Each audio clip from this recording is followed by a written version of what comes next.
Hey guys, Brad from Team Crimson here with Dekin. And today we're going to be talking about the brand new Kagero cards that were revealed on today's stream.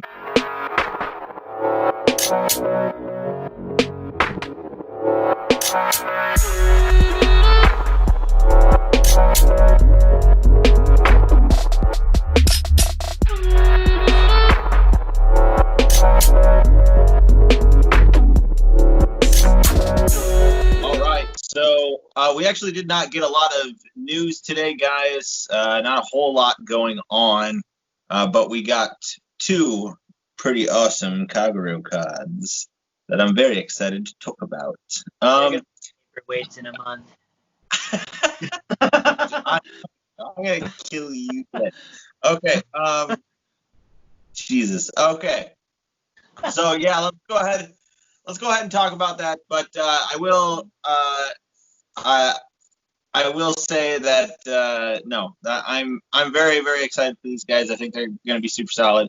This set looks really solid to begin with too. So, except for the one like lone sheep that's like off to the side, which is D-Police, but that's fine. All right, so let's go ahead and get into today's reveals. The grade 2 for today that they revealed was Overlord Dragon. Grade 2, 10K. Its ability is Auto Vanguard Rearguard Circle. When placed, look at the top 7 cards from your deck. Reveal up to 1 Dragonic Overlord, the Cross, from among them.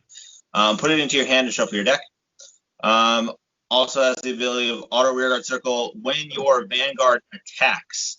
If your hand has 4 or less cards, this unit gains power plus 5k until end of turn, and that does stack. So, but let's get into that a little bit after I read the cross here. So, all right, and then the other reveal for today was the last VR of the set, which is Dragonic Overlord, the Cross. He is back, baby.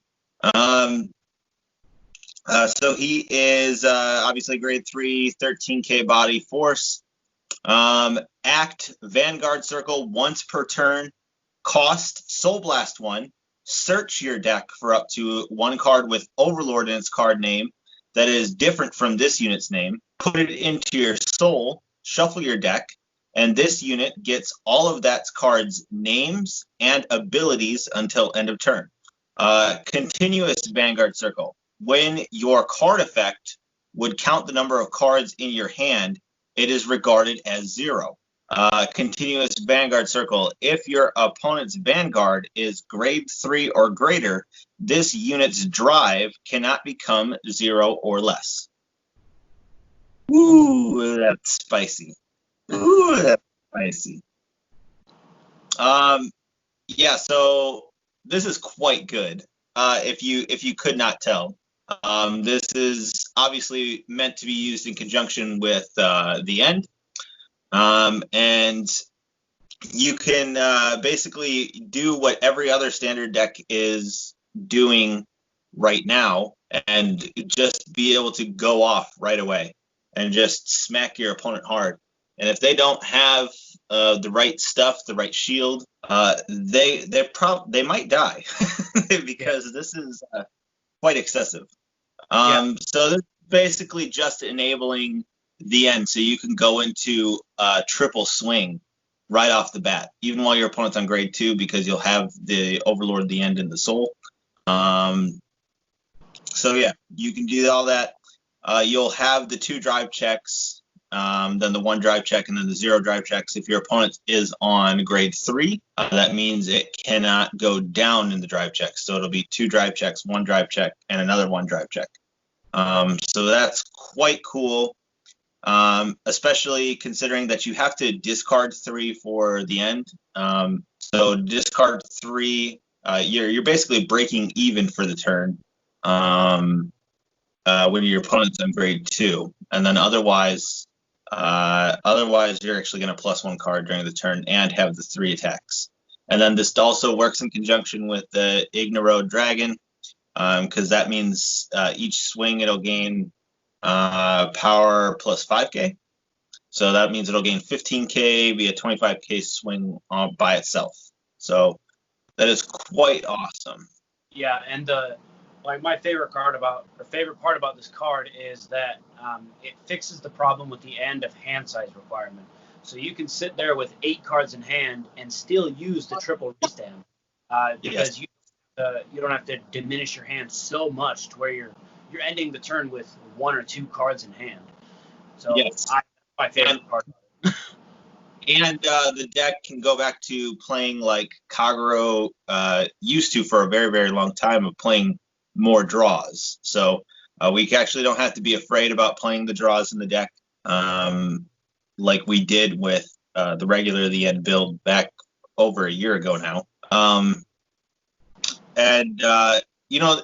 What's quite funny about it is, I mean, we were talking about it earlier, but like when the end came out, the Great was just so much better, but because it was more consistent, all this type of stuff, you didn't have to nag constantly.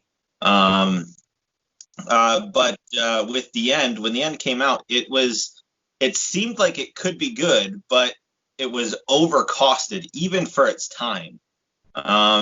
So this is just them kind of we've seen the memes and stuff of them, Bushy Road R&D department, finally fixing the end, which is not far off. It's quite true, but that is not a bad thing either. This is a very, very solid card. Yeah, I really like that it allows the end to be playable now, because for the longest time it hasn't been really playable, and the deck's kind of had to morph to where it has to play the end now if you're not playing Blade Master, just to be able to do something. And when you play the end, you go up against these decks that just draw ungodly cards in hand, and it's like I'm sitting over here with 1 card in hand every turn after I do my triple swing with only 3 drive checks, and it's not really paying off. So this card it gives an insane buff to the end that I absolutely love about it. And it's like I was saying earlier, cards won't become paperweights. There's been plenty of times too. I can remember with the end, even a while ago, is just because I still play with it for fun, but even though it's not good. There's been plenty of times where I'll just swing, and if I don't kill you, and then I'm down to the 1 card. So 1 card or 3, that's nothing to defend the turn with, and that's nothing to actually go forward. That was literally your last turn, and you put the entire gambit on that card. And if you failed, then that's just how it was. With this is quite interesting, because this will kind of be along the same lines of how the end deck played. Probably going to prefer Force 2. And you're going to be able to gain the plus 10k with the end's first restand ability, technically second restand ability, but you're going to use it first. Just going to be swinging for massive numbers while your opponent's on grade 2. I find that awesome.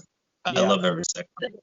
Yeah, especially because you got some of these decks now that have come out, like Rebellion can go off immediately, and then at least 25k 3 damage, and then you have its rear guards that are massive, and you see Alt Miles coming out with massive numbers just all the time, and then you got Asha that's got the fairy token that can get massive numbers all the time, and that's just a few of the decks that I can name off the top of my head. Naru's, they all get this massive power buff, so it's good to see that Kagero actually gets its massive buff, especially after the support it's had for a while.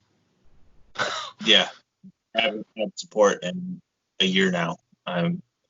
But I am very, very happy, very excited. Cannot wait for the cross. I cannot wait to play test it. I'm going to wait, but I can't wait to play test it. I can't wait to play test Blade Master. Everything from the set looks solid, though. The cross looks probably the best. I am biased, though.